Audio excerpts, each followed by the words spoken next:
మూటా ముళ్ళ కట్టుకుని అమ్మ పాదాల దగ్గరికి వచ్చాం. మా బతుకులన్నీ బుగ్గైపోయినాయి. అడవి కాలిపోయింది.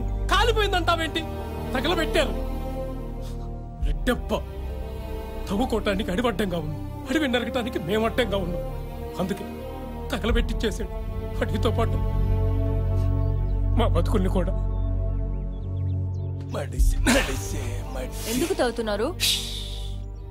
దాపెట్టేస్తున్నాను. మట్టిని దాసి పెట్టేస్తున్నాను. పువ్వ లేకపోతే మట్టిని అడిగితే పెట్టొద్ది, మట్టే లేకపోతే తోసుకుపోతున్నారు కొడుకులు. మడిసి తిండి మట్టి, మడిసి నడిసే మట్టి, సచ్చాక మడిసి మీద మట్టి.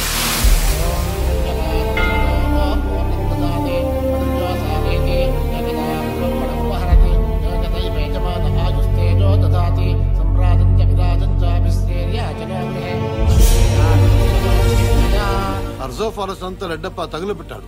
Everybody knows it. తగలబడిపోయింది కాబట్టి ప్లాన్డ్ గా గవర్నమెంట్ నుంచి మైనింగ్ కోసం తీసుకుంటాడు.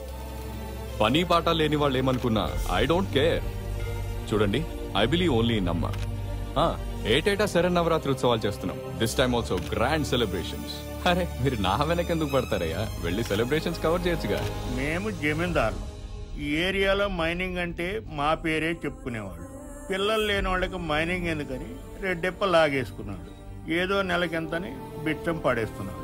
Water body is polluted here. The land is polluted here. People's health is gone. They are only breathing iron dust. What happens to them? Enquiry చేసుకోనివ్వండి. See, I am honest person. I do my business legally. He has mixed politics, business and crime.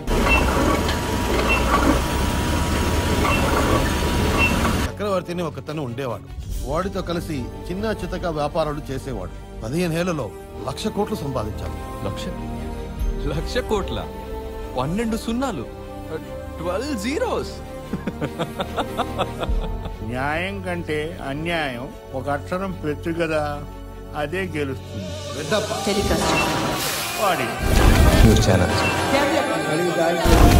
అవినీతి కూడా